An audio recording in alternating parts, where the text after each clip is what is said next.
দেশবাসীর কাছে আমি বিচার চাই। কি অপরাধটা কি করেছি? বাংলাদেশ সেই 2008-এর বাংলাদেশ আর 2024-এর বাংলাদেশ তো এক না। আমাদের 15 বছর ক্ষমতা চালাইয়া যাওয়ানোর সময় জিগায় আমার দুষ্টা কিতা কি কয় আমার দুষ্টা কিতা। আমি কই দুষ বিচাইরা পার না। হ্যাঁ আমার দুষ্টা কিতা কইতে আসি দুষ্টা কিতা। একবার রিক্সা চালায় কি চালায় কথা কয় না কি চালায় মেম্বার সাহেব আমার মতো রিক্সা কইতো না উঠু ডইল কইব বালা।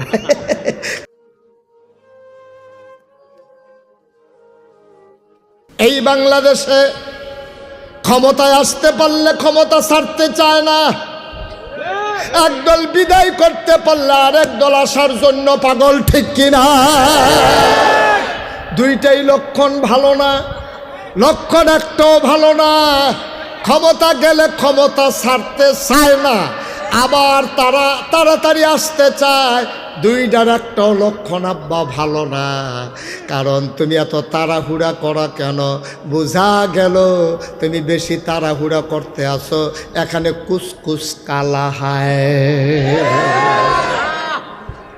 ঠিক কিনা কন? সুতরাং ক্ষমতা ধরেও রাখা যাবে না, ক্ষমতা ধরেও রাখা যাবে না। কথা তো একটা মনে পড়ছে কইলে তা আমাদের 15 বছর ক্ষমতা চালাইয়া যাওয়ানোর সময় জিগায় আমার দুষ্টা কিতা কি কয় আমার দুষ্টা কিতা। আমি কই দুষ বিচাইরা পার না, ফাইবেন কেমনে? আপনার তো এত দুষ করছে, আপনার গুণ আর দেখা যায় না, খালি দুষ আর দুষ দেখা যায়, ঠিক কিনা? আপনি তো দুষ বিচাইরা পার না, দুষ পাইবেন কেমনে? আপনি সাদা পাঞ্জাবিটা, আমার যে পাঞ্জাবিটা সাদা, এই পাঞ্জাবিটার ভিতরে যদি এখন এক ফোঁটা চায়ের দাগ পরে আপনারা হ্যানতে কইবেন হুজুরে এখানে কি জানি পড়ছে, এখন যদি একটা পোকা বসে আপনি ওইখান থেকে দেখবেন যে একটা ফুকা বৈশা রয়েছে। ওনার যে পাঞ্জাবিটা এটারে গাপ দিয়া তুললেও মনে হইব কালারটা জলজুল্য হয়েছে মাশাআল্লাহ, ঠিক নিও?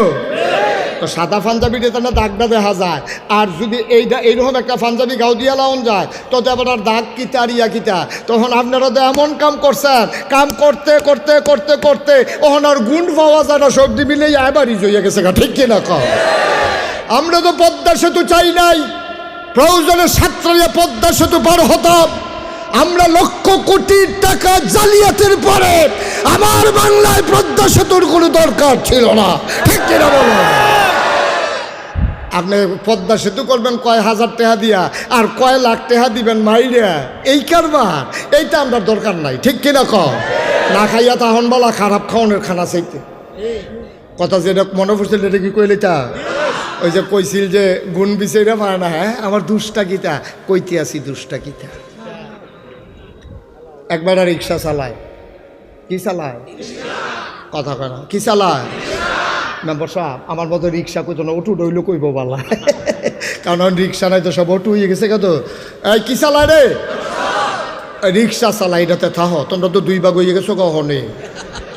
কি চালায়? রিক্সা চালায়। তো রিক্সা চালান না, যেবার রিক্সা চালায় এবার যে বউ কি এবার আর বউয়ে খাইতে বইসে পড়ে ভাত বাইরে দিয়া সেটা কইতে আছে আপনি কত কই কত তো একটা শুনেন না।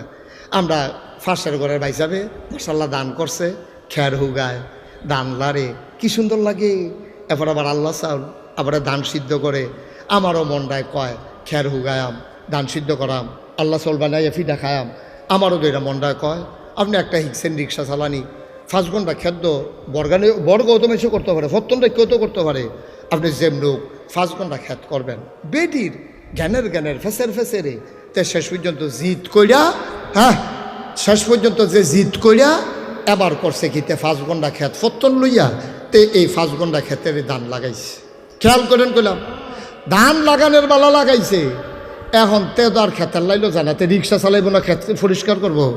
কয়দিন পরে কেড়ায় জানে আইয়া কইছে গো তোমরা কেড়া কইছে গিরুস্তি কর্তা, তার মতো বাদাল্লার লেগে গিরুস্তি তে দিয়ে ধান লাগাই দিয়েছে যে এখন ঘাসের লাগিয়া ধান গাছ দেখা যায় না, তে কি কারবার করে দিছে। এখন যখন খাইতে হয়েছে রিক্সাওয়ালায় বউয়ে কইতে আছে আমি কইছি দেখে কি আপনার রাগ হইছেন, আপনি ধান গাছ লাগাই আইছেন, ক্ষেত্রারে পরিষ্কার করার নাম গন্ধ নাই। কয় যে ক্ষেত পরিষ্কার করার কেমন, আমিও তো গেছলাম, গিয়ে দেখি যে যেইটি আর ধান পায়াম কামলান এরতে বেশি যাইব আরও। তার লেগে চিন্তা করছি এই ফিটাফিটি কইরা ঘাসে না হইলে ধান গাছে যে জিততে পারে সাইডা দিছি ইত্যাদি রুফ। কারণ আপনি তো আপনার বুদ্ধি আমি গৃহস্থী করতেন কইছি, কয় তোমার কি বুদ্ধি? আমরা উত্তর পাড়ার করিম পাইসা, এই করিম চাষার দিয়ে মুখ লাগে, এবারে যদি ক্ষেতের লাইলটা দিয়ে ঘুরাই আনতেন পারেন, আর এবারে যদি গাছটিত মুখ লাগাই দেয় তো কারবার টইয়াছে গিয়া। আপনি এত সিহন বুদ্ধি না থাকলে গৃহস্থীকরণ যাব। আপনি একটা কাম করেন, আমরা করিম চাষারে দাওয়াত দেন, সহালে 2টা ফিডা খাইব। তাই গেছে গিয়া সে চাষা বাইক নিও, কয় আমি তো বাইতে, কয় বাইক থাকলে আপনারা বউয়ে তেলের ফিডা বানাইছিল। আপনার তেলের ফিডা চিনেননি? এটা কিতা বড়া ফিডা কয়? আরে তেলের ভিতরে যে সাইডা তো করে ফুল কিতা, এটা কিতা তেলের ফিডা না? এটা তো আমি তো বলছি আমরা 2 রকম, পুরা 1 রকম। কি ফিডা না? এই তেলের ফিডা এবিডিয়ে বানাইয়া জামাইরে বানাইছে করিম চাচার লাগিয়া। কয় আনতে রাস্তা দিয়ে আন না ক্ষেতের লাইনে দিয়ে আন না, বেডিয়ে বুদ্ধি দিয়ে দিছে।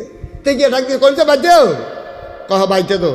তারপরে হেবারে বাড়িছে, তে রাস্তা দিয়ে আইলে পারে, তে রাস্তা দিয়া না আইয়া নামছে ক্ষেত কোনাচ্ছা, ক্ষেতের মাইদে দিয়া তার ক্ষেত্রার সাইডগুল দিয়া ঘুরে। তো করিম চাচা কয় কি তারে ফিডা না বিলে খাইবি ক্ষেত আরজ কীর্তি? কয় চাচা ক্ষেত্রা করছিলাম। এটা কি তোর? কয় হ। কয় চাচা দেখছেন নি ধান গাছটা এই কীরকম ঘাস উঠছে, এত ঘাসের ভিতরে আমি গৃহস্থী করেও তো বিপদ আছি। তো তে তো মনে করছে আরে বপুরে কী গাছ, তো মুখ লাগিয়া গাছটি মরে যাবো গা। এবার কতক্ষণ সাইয়া থেকে করিম চাচা কই ক্ষেত্রা কি তোর? কয় হ। আরে আমিও তো চিন্তা করতেছি এত ঘাসের ভিতরে ধান গাছটি রইছে কেমন। এখন ঘাসের জায়গাত ঘাস রয়েছে, ধান গাছটি কতক্ষণের ভিতরে হয়ে গেছে। তা বাইতে আইসে দেখে যে হেগুল দিয়া মানুষে চিল্লা ফাল্লা ফুটে গেছে, তার ধান গাছ ঘাসের লেগে আর ধান গাছ দেখা যায় না। তো ওই যে ধান গাছের আসিল ধান গাছ ঘাসের তলে পড়িয়া ওহনার যেমন ধান গাছ দেখা যায় না, আপনারা এমন অন্যায় করছেন, আপনারা অন্যায়ের ঠেলায় ন্যায় দইয়া জাগাত মরিয়া গেছে গা, ঠিক কিনা কর? আপনারা আর অন্যায়ের কারণে আর ন্যায় দেখা যায় না, ঘাসের লজ্জা আপনারা আর ওই ধান গাছ দেখা যায় না। মুখ লাগানোর কথা আসিল ঘাসও, মুখ লাগিয়ে গেছে গা আপনার আর ধান গাছও, ঠিক কিনা কর? কেডা বুঝাইব? মুসলমান আমরা সবাই জান্নাতি মানুষ হইতে চাই নাকি চাই না? জান্নাতি মানুষ যদি হতে চাও, যারা জান্নাতি মানুষ হয়েছে তাদের কথা শুনে যাও। এমন একজন মানুষ, তার নাম হইল হযরত উমর। কি নাম? আহা কথা কথা, কি নাম? এমন একজন মানুষ, নাম হইল উমর। অর্ধ পৃথিবীর প্রেসিডেন্ট, 31 লক্ষ বর্গ মাইলের প্রেসিডেন্ট তিনি ছিলেন, অর্ধ পৃথিবীর প্রেসিডেন্ট। আমিরুল মুমিনিন, খলিফাতুল মুসলিমিন, জান্নাতের সুসংবাদ প্রাপ্ত দ্বিতীয় মানুষ উমর। নবীজি একদিন ডাক দেয়া কয়, উমর রে, ওমর আনা খাতামুন নাবিয়্যিন লা নাবিয়্যা বাদি, আমি হলাম সর্বশেষ নবী, আমার পরে নবী নাই। আমার পরে যদি নবী থাকতো রে, তাইলে তুই উমর আমার পরে নবী হইতি। মানুষটা হস না ডাট? আমার কথা কয় না, হস না ডাট? আবু বকর ইন্তেকাল করছে, মদিনা ইসলামী রাষ্ট্র, প্রেসিডেন্ট নাই, সবাই পাগল হয়ে গেছে। উমর ভাই সাপ গেল কই? আবু বকরের পরে তো আমরা উমররে চিন্তা করে রাখছি, নাই নাই নাই, উমরকে খুঁজে পাওয়া যায় না। ঘরের ভিতরে দরজা বন্ধ করে কে যেন বসে আছে, ঘরের ভিতরে কান্নার আওয়াজ শোনা যায়। ঘরের ভিতরে কান্নার শব্দ শুনে মানুষ ঘরের দরজায় গিয়ে ভিড় জমালেন, সালাম দিলেন, আসসালামু আলাইকুম। ভেতর থেকে উমর কয়, ওয়ালাইকুম আসসালাম। কয় কেন আমারে তালাশ করো? কয় উমর গো, আবু বকর তো নাই, এখন কে চালাবে মদিনার রাষ্ট্র, আপনি চলে আসেন। উমর কয়, মাপ চাই, এই দিনটারে বড় ভয় পাইছিলাম, আমার ক্ষমতার দরকার নাই রে ভাই। আমার ফুরাত নদীর তীরে, আমার ফুরাত নদীর তীরে একটা কুকুর যদি না খাইয়া মারা যায়, উমর যদি আমারে, আল্লাহ যদি আমারে জিজ্ঞেস করে, উমর রে তোর দেশের ভিতরে কুত্তা ভাতটা কেন না খাইয়া মারা গেল, জবাব দে। সেই দিন কি জবাব দেব এই চিন্তায় খলিফা হইতে ইচ্ছা করে না। জান্নাতের সুসংবাদ প্রাপ্ত মানুষ দুনিয়ায় থাকতে জান্নাতের খবর পাইয়া লাইছে, যেমন তেমন মানুষ কইরো না। নবীর দরজা খোলা থাকলে নবী হইতো উমর, এই উমরে সাহস পায় না। আর আমরা তারা নির্বাচনের খবর নাই। 2 বছর আগে গাছের ভিতরে ফেস্টুন লাগাইয়া আতলারে শুভেচ্ছা শুভেচ্ছা। নির্বাচনের খবর নাই, নির্বাচনের রয়েছে 2 বছর। বেড়া উমরের মতো বেড়ায় ফলাই গেছে গা ঘরের ভিতরে, বার হয় না ঘরের ডরে। আর তুই বেড়া গাছ উঠতে আতলার শুভেচ্ছা, নির্বাচনের খবর নাই। এই শুভেচ্ছা দেখে আরেকটা সিটাগাংটা ইয়ে বেহুশ হয়ে ফুটে গেছে। কথা তো শুনছো না? রাইতের বাজে 2:30, হেতে আইয়া নামছে বাস স্ট্যান্ড নামা তাই রিক্সা না ভাই আস্তে আস্তে আইতে আছে। আন্দার রাত বিজলি চমকাইতে আছে, টিপ টিপ ফটো পড়তে আছে। তো উফরের ফেল চাইছে আটকা, তে চাইছে কিন্তু উফরের ফেল তুই নিচের ফেল চাইয়া নাটবি, তে নিচে উফরের ফেল চাইয়া দেহে কেড়ায় জানি আতলারে ও মাগো কইয়া বেহুশ। চিল্লা নুন্না লগর ঘরের বেরিয়েতে বেড়াইতে সব দৌড়াইয়া গিয়া দেহে লুলমুল ছাইটা দিছে, জিব্বাত কামড় দিয়া আছে, ফানি মানি ডাইল্লা হুশ করছে। কয় কি তারে? কয় যে আমার আমি আইতাম লইছি পরে তোমরা বাড়ির কোনাটার মধ্যে জায়গাটা তো এমনিও দোষী, কেড়ায় জানি গাছ উঠতে আতলারে। কয় আইসেন চাই কেড়ায় আতলারে গিয়া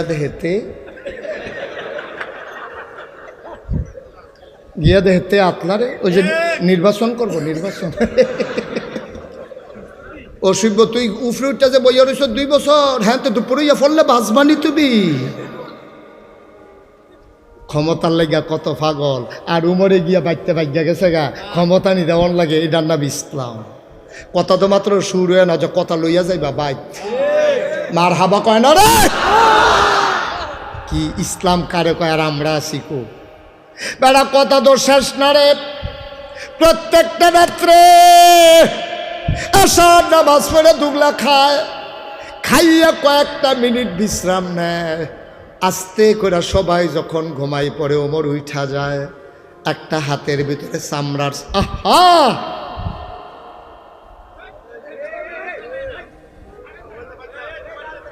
কালা সার, তুই কিছু কইতে পারতি না, কত তো তুইও কইস। একটা বাপ ধরে রয়েছে, কইতে পারতো না, যে কথা কইছে এটা কইতেও পারতো না। ফলাফল তোমরা যেই চালা কইস মার হাবা কন, একটা শব্দ আর হবে না। আমরা ভুল জায়গায় চলে আসতেছি। গুরুত্বপূর্ণ বিষয় গোটা জাতির জন্য আজকে এই ওয়াজের ভিতরে শিক্ষা, ঠিক কিনা বলো? আচ্ছা লইয়া যাও, বুঝ লইয়া যাও, দেখবা যে রুচি থাকতো না। হাইরো তোমার আসার নামাজ পড়ে 4টা ঘরের ভিতরে যা আছে খাইয়া সবাই ঘুমায়, তিনি আস্তে করে চাবুক নিয়ে বেরো হয়ে যায়। একদিনের ঘটনা শোনো। মাঝরাত, পিনপতন, নিস্তব্ধতা, একটা মানুষ জাগনা নাই। গরুগুলো গোয়াল ঘরে ঘুমায়, পশুরা ওই বেওয়ারিশ কুকুরগুলো নিরাপদ আশ্রয়ে ঘুমায়, পাখিগুলো আপন নিরে ঘুমিয়ে পড়েছে, বেওয়ারিশ কুকুরগুলো নিরাপদ আশ্রয়ে প্রিয়তম স্বামী প্রিয়তমা স্ত্রীকে নিয়ে ঘুমায়। ছোট্ট শিশু দুধ খেয়ে মায়ের বুকে ঘুমিয়ে পড়েছে, কেউ জাগনা নাই, পিনপতন, নিস্তব্ধতা। রাত জাগা পাখি হঠাৎ করে ডেকে উঠে, শিয়ালের শব্দ শোনা যায়, দূরে কোথায় যেন ঘেউ ঘেউ করে কুকুর ডাকে। হযরত ওমর বের হয়ে গেলেন, ঘুরতে ঘুরতে ঘুরতে ঘুরতে চলে গেলেন একেবারে অজপাড়া গায়ে নিবৃত পল্লীতে, বর্ডার বেল্টে, সীমান্ত এলাকায় চলে গেলেন ওমর। হঠাৎ করে তিনি কান পেতে শুনলেন কান্নার আওয়াজ শোনা যায় 2টা বাচ্চার। তাকিয়ে দেখলেন মিটি মিটি আলো জ্বলে। ওমর দিলেন দৌড়, দৌড়ে দৌড়ে দৌড়ে দৌড়ে আওয়াজ যেখান থেকে আসলো ওখানে পৌঁছলেন। গিয়ে দেখে ছিঁড়া একটা তাঁবু, চতুর্দিক দিয়ে মিটি মিটি আলো বের হইতেছে, ভেতরে মিটি মিটি একটা আলো জ্বলতেছে। 2টা বাচ্চা উপর হয়ে শুয়ে আছে, আর একটা মহিলা একটা পাতিলার ভিতরে আগুন দিয়া, চুলার ভিতরে আগুন দিয়া, পাতিটালারে বসাইয়া কয়েকটা পাথর আর পানি দিয়া নাড়তেছে। ওমর চিন্তা করলেন ঘটনা কি। উনি তাকিয়ে রইলেন, দেখতে চাইলেন, বুঝতে চাইলেন কারবারটা কি হচ্ছে। ওমর তাকায়া দেখে মহিলাটা কাঠি দিয়া পানি আর পাথর নাড়ে, আর বাচ্চাগুলা কান্দে আর মায়ের লগে কথা কয়। বাচ্চাগুলা কয় আম্মা আম্মা আম্মা আম্মা গো, গত 3 দিন ধরে কিচ্ছু খাই না গো আম্মা। আজকে সকালবেলা বলেছ বিদেশে কাফেরের দেশে খাবার নাই, মুসলমানের দেশে খাবারের অভাব নাই, কুত্তাও না খাইয়া মারা যায় না, এই আশা দিয়া সকালবেলা ঢুকাইলা। সকাল গেল, দুপুর হলো, দুপুর গেল, সূর্য পশ্চিম আকাশে হেলে পড়ল, বিকাল হলো, কেউ খবর নিল না, মাগরিব হয়ে গেল, পাখিগুলো হারিয়ে গেল আপন নীরে, সূর্য ডুবে গেল পশ্চিম আকাশে, আম্মা কেউ খবর নিল না। মাঝরাত পার হয়ে গেল, কই তোমার ইসলামী রাষ্ট্র, কই তোমার উমর, কই তোমার মুসলমান? আর তো প্রাণে সয় না গো আম্মা, এই দেখো পাথর চাপা দিয়েছি, তাড়াতাড়ি দাও, খাবার না দিলে আর বাঁচব না।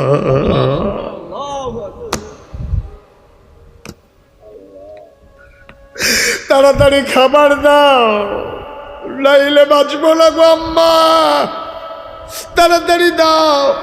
দুঃখিনী মা, খাবার তো ঘরে নাই, কোত্থেকে দেবে খাবার?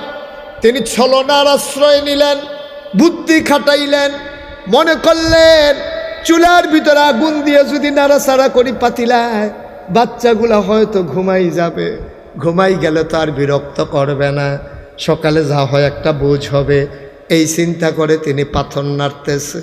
বাচ্চাগুলা কয় আম্মা আম্মা গো, তাড়াতাড়ি রান্না করো, কি রান্না করো? বাঁচবো না গো আম্মা, মরেই যাব, 3 দিন ধরে খাবার নাই, পেট আর পিঠ এক লাগে গেছে গো আম্মা, তাড়াতাড়ি খাবার দাও, আমি বাঁচবো না আম্মা, তাড়াতাড়ি দাও। উমর ওই তাঁবুর সামনে দাঁড়াইয়া ছোট্ট ছিদ্র দিয়া দেখতেছে আর কান পেতে শুনতেছে।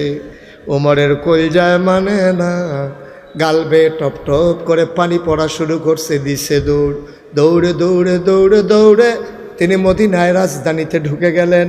ঢুকে যেখানে বাইতুল মাল জমা আছে, গোডাউন, ওই দারোয়ানকে ডাকলেন, দারোয়ান উঠো। দারোয়ান লাফ দিয়ে উঠলেন, বললেন তাড়াতাড়ি করো, একটা বস্তার ভিতরে আটা ঢোকাও, কিছু সবুজ কাঁচ এই সবজি ঢোকাও, পাকা খেজুর ঢোকাও। আটা ঢোকানো হলো, সবজি ঢোকানো হলো, খেজুর ঢোকানো হলো। ওমর বলে বস্তার মুখটা বেঁধে দাও, বস্তার মুখ বেঁধে দেওয়া হলো। ওমর তাকায়া দেখে 2 জন কর্মচারী পেছনে দাঁড়িয়ে আছে। ওমর ডাক দেয়া কয় তোমরা কারা? আমরা রাষ্ট্রের কর্মচারী। কয় কে তোমাদেরকে ডাকেছে? আওয়াজ শুনে উঠে গেছি, কেউ ডাকে নাই। কয় কোথায় যাওয়া লাগবে? আপনি যান, আমরা বস্তাটা নিয়ে আসতেছি। ওমর মুচকি হেসে কয় বস্তা তো তোমাদের মাথায় দেব না, দায়িত্ব আমার, বস্তাও আমার মাথা।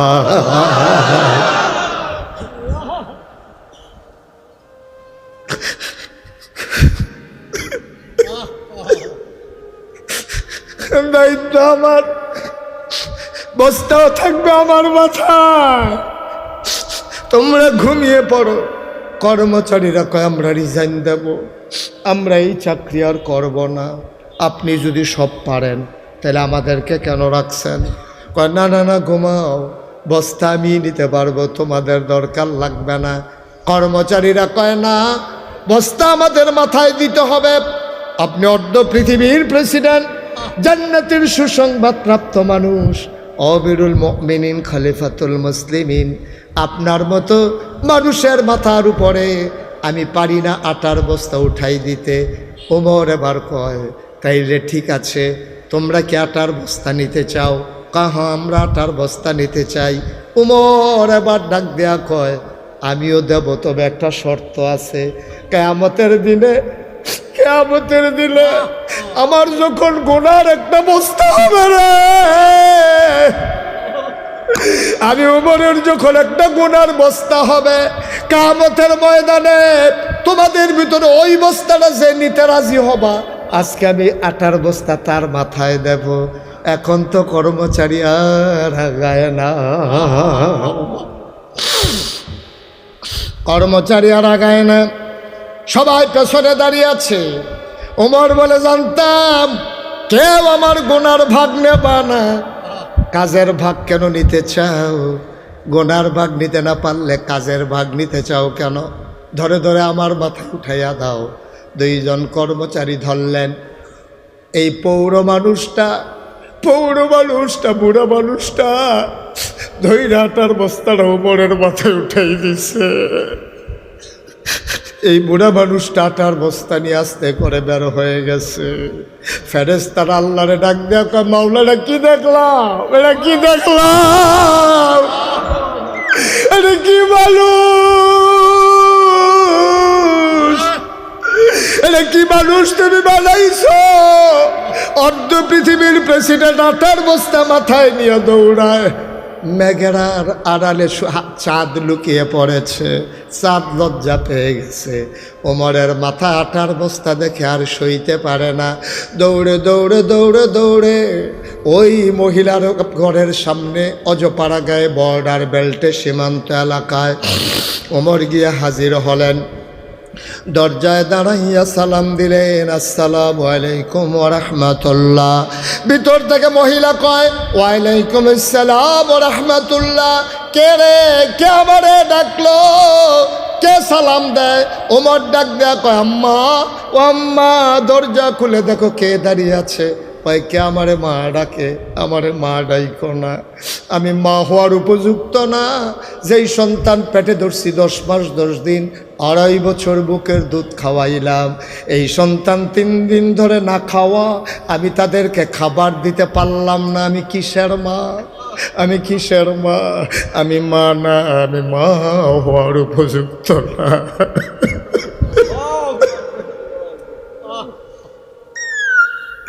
আমি মা হওয়ার উপযুক্ত না। কে রাস্তার পথিক? কে আমার মা ডাকো? আমার মা ডাইকো না। তুমি অন্য দরজায় যাও, নিশ্চয়ই তোমার বড় খিদা। আমার ঘরে কোনো খাবার নাই, অন্য ঘরে দেখো খাবার পাও নাকি। ওমর ডাক দেখো, আম্মা। ও আম্মা, আম্মা, আম্মা, আম্মা গো, দরজা খুলে দেখো কে দরজায় দাঁড়িয়ে আছে, আমার খাবার লাগবে না। মহিলা দরজা খুলে দিলেন। মহিলা তার ওমর চিনে না। তাকায়া দেখে আধা পাকা আধা কাছে দাড়ি, চুলগুলো তার এলোমেলো, দাড়িগুলো তার উস্কু খুস্কু, কপাল বেয়ে ঘাম পড়তেছে। তাকাইয়া দেখা মাথায় বস্তা নিয়ে বুড়া একটা মানুষ দাঁড়িয়ে আছে। আবার ডাক দেয়া কয়, আম্মা তুমি অনুমতি দিলে আমি ভেতরে আসতাম। কয়, তুমি কে? আমি তো চিনি না বাবা।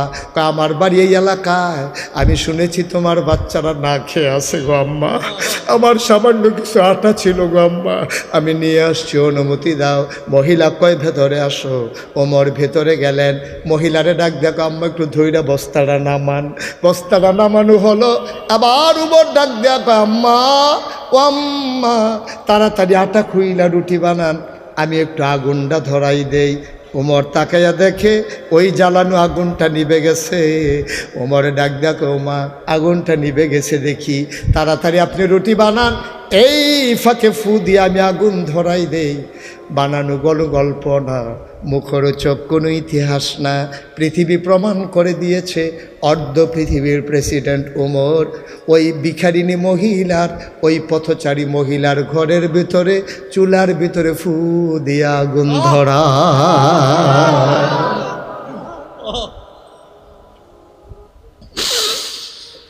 রুটি বানানো হয়ে গেল। রুটি বানাইয়া উমরের হাতে দেয়, আর উমর খোলার ভিতরে দিয়ে তা দিতেছে। এক পিঠ হয়ে গেল, অপর পিঠ উল্টে দেয়, আর মহিলা রুটি বানাইয়া উমরের হাতে দেয়। 2টা রুটি বানানো হয়ে গেল। আবার উমর ডাক দেয়, আম্মা ভাইদেরকে ডাকবো নাকি? ওনাদের তো অনেক ক্ষুধা। মহিলা ডাক দেয়, বাবা ডাকো। উমর ডাকলেন। বাচ্চাগুলা পাগলের মতো ধর্মর করে উঠলেন। ওমর টুকরা টুকরা রুটি করে খেজুরের বিচি ফালাইয়া ওই রুটির ভিতরে খেজুর দিয়া বাচ্চাদের মুখের কাছে নেয়। ওমর কয়, খোদার কসম, খাবার নিয়ে মন কাড়াকাড়ি করতে আমি দেখি নাই। আমি লোকমানেই একটা মুখ চলে আসে 2টা, আমি একটা মুখ ধাক্কা দিয়ে আর একটা মুখে খাবার দেই। এমন করে করে আমি রুটি খাওয়াইলাম, পানি খাওয়াইলাম। এবার আমি বললাম, আম্মা আমার ভাইয়েরা আর খিদা নাই গো আম্মা, এবার তুমি একটা রুটি খাও, তোমার তো নিশ্চয়ই পেটে বড় ক্ষুধা।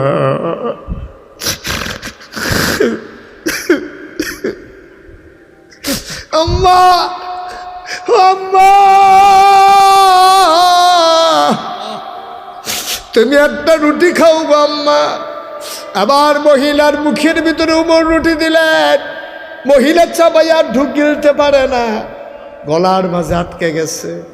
মহিলা কাঁদতেছে। উমর কয় মা কাঁদো কেন? কয় বাবা, ও বাবা, শুনেছি এই দেশের প্রেসিডেন্টের নাম নাকি উমর, শুনেছি তার নাকি অনেক বড় মন। তোমার মতো মানুষ থাকতে ওমর প্রেসিডেন্ট হইল কেমনে বুঝলাম না। তোমার কি মদিনার মানুষ চিনল না? তোমার মতো মানুষ থাকতে উমর আবার খলিফা হয় কেমনে? সকালবেলা ঢুকলাম, কই তোমার উমর? উমর তো আসলো না। তুমি তো ঠিক আসলা। উমরের খলিফা হওয়ার কোনো উপযুক্ততা নাই। উমরের মন বড় শক্ত। কিসের উমর খলিফা? তুমি হবা খলিফা। আগামীকাল সকালবেলা মদিনার মানুষগুলোকে ডেকে ডেকে আমি বলে দেব, তোমারে যেন খলিফা বানায়, ওমরকে যেন বাদ দিয়া দেয়। ওমর মাথা নিচু করে আছে, গাল বেয়ে বেয়ে টপ টপ করে পানি পড়ে। ওমর ডাক দেখো, আম্মা এসব কথা এখন বাদ দেন, আগে একটা রুটি খান। আগামীকাল সকালবেলায় মসজিদে নববীর সামনে আসবেন। ওমরের সাথে আমার বড় খাতির গো আম্মা, উমরের সাথে আমার বড় খাতির। আমি উমরকে যা বলি উমর তাই করে। সুবহানাল্লাহ কয় না?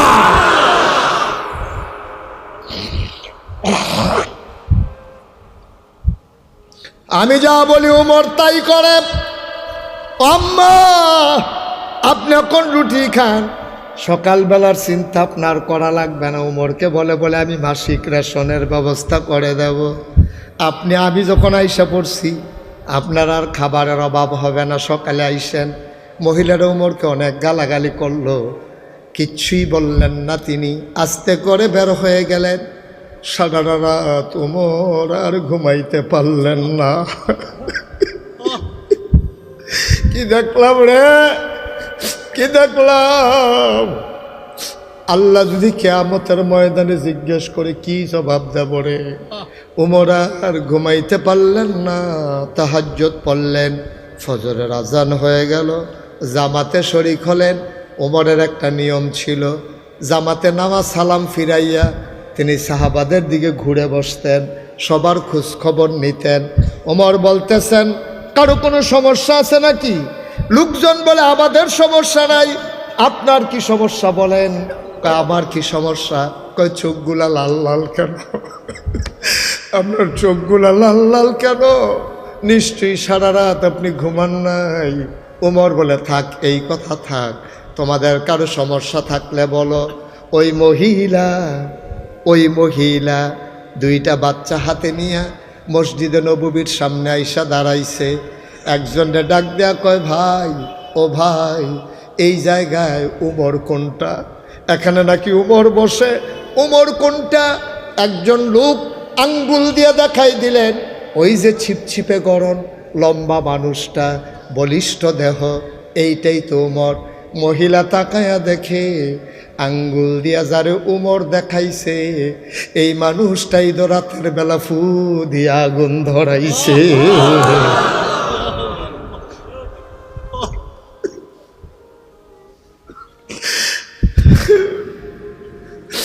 মহিলা সাংঘাতিক ভয় পেয়ে গেলেন। আমি কত গালাগালি করছি মানুষটারে শুনাইয়া, এটাই যদি উমর হয় আমারে তো আস্ত রাখবে না, নিশ্চয়ই আমারে জালখানায় দিয়ে দেবে। মহিলা আস্তে করে পালাতে চাইলেন, উমরের নজর পড়ে গেছে। উমর দৌড় দিয়া বাইর হইয়া মহিলার সামনে দাঁড়াই গেছে। মা কই যান? ও আম্মা কই যান আপনি? আম্মা গো, ও আম্মা কই যান? এবার মহিলারা ডাক দেয়া কয়, বাবা, রাতের বেলা আমি তোমারে অনেক গালাগালি করছি। উমর চিৎকার করে কয়, মা, গালি দিতে মন চাইলে আরও দেন, এই যে চামড়ার চাবুক, পিটাইতে মন চাইলে পিটান। আম্মা গালি দেবেন, আপত্তি নাই, পিটাইবেন, আপত্তি নাই, তবে আমি উমরের দরখাস্ত আছে, কিয়ামতের ময়দানে আমি উমরকে আপনি আল্লাহর সামনে আসামি বানাইয়েন না।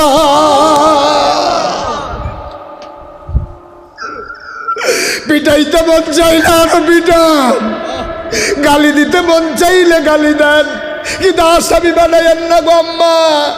এই দিনটারে বড় ভয় পাই, এই জন্য খলিফাও হতে চাই নাই। ও আম্মা, আমারে আপনি শাস্তি দিতে মন চাইলে আরো দেন। বাংলার মুসলমান, নারায়ণগঞ্জের মুসলমান, সোনারগাঁয়ের মুসলমান, নগরকান্দার মুসলমান, আমাদের দেশে নেতা হওয়ার জন্য কত পাগলামি। আর উমরের মতো মানুষ লুকাইয়া লুকাইয়া নেতাগিরি থেকে বাঁচতে চায়, এটার নাম হলো ইসলাম। কলজায় যদি ডর থাকে, তোমার নেতা বানাই দিলেও তুমি হইতে চাইবা না। নেতা মানে চারটিখানি কথা না, কুল্লুকুম রাইন ওয়া কুল্লুকুম মাসউলুন আন রায়াতিহি। সকলেই আমরা রাখাল, মেম্বার তার ওয়ার্ডের রাখাল, চেয়ারম্যান তার ইউনিয়নের রাখাল, উপজেলা চেয়ারম্যান তার উপজেলার রাখাল, এমপি তার সংসদীয় আসনের রাখাল, প্রধানমন্ত্রী গোটা দেশের মানুষের রাখাল। একটা মানুষের যদি কোনো সমস্যা হয়, স্বাভাবিক মৃত্যুর বদলে অস্বাভাবিক মৃত্যু যদি হয়, কোনো মানুষের যদি গুম হয়, কোনো মানুষ যদি হত্যার শিকার হয়, আমার ছাত্র জনতার উপরে গুলি হয়, তাহলে রাষ্ট্রপ্রধান, প্রধানমন্ত্রী তুমি কিয়ামতের ময়দানে আসামি হবা। ঠিক কিনা বলো?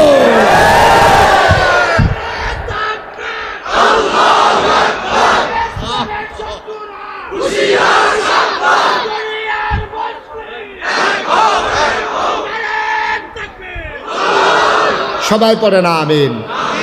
সব জায়গায় আমরা রাখাল। আমি পীর সাহেব, আমি মুরিদের ব্যাপারে রাখাল, জবাব দিতে হবে আমার মুরিদের ব্যাপারে। তুমি ইমাম সাহেব, তোমার মুসল্লিদের ব্যাপারে তুমি রাখাল। তোমার যত বড় দায়িত্ব, জবাবদিহিতাও তত বেশি। ঠিক কিনা বলো? সেটা নেতা হইতে মন চায়, রুচি থাকবে না যদি একবার কবর থেকে ঘুরে আসতে পারতাম। কবর থেকে তো কেউ আসে নাই। এখন মনে করছে এই রঙ্গেই বোধহয় দিন যাবে।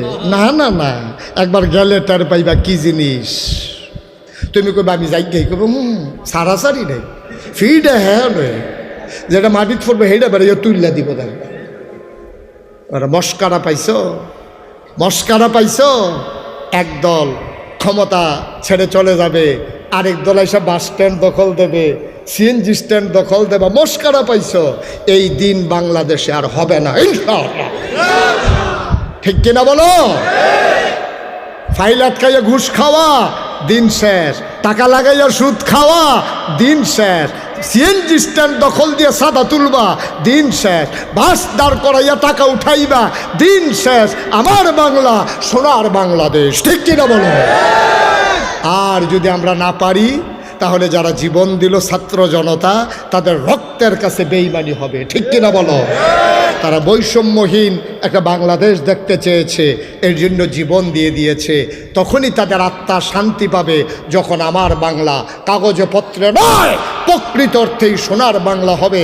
তখনই আমার ওই ছাত্র জনতার কলিজা ঠান্ডা হবে। ঠিক কিনা বলো? সুতরাং আসুন সবাই মিলে আবার এই দেশটাকে সাজাই রাঙ্গাই। 43 বছর মোশতাক ফয়েজি ওয়াজ করে। তোমাদের এই সোনারগাঁয়ে আমি অনেকবার এসেছি, কিন্তু ঠিক এই জায়গাটাতে আমার আর আশা হয়ে ওঠেনি। আমার মেম্বার, আমার খুব প্রিয় মানুষ, কাছের মানুষ, জনাব জয়নাল আবেদিন সাহেব, উনি আমাকে আনবেই যে কোনো মূল্যে।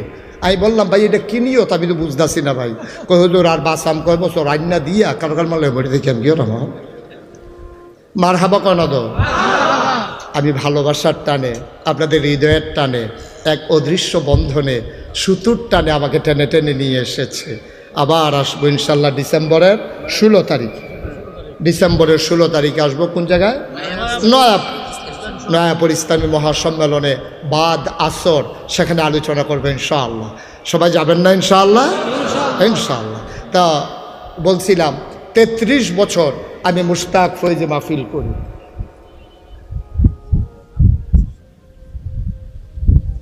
আমার উপরে পড়লো কেন? 3 দিনে আর কাউকে ফেলেন না বিষয়টা, কয় জন্মা গেছে গা।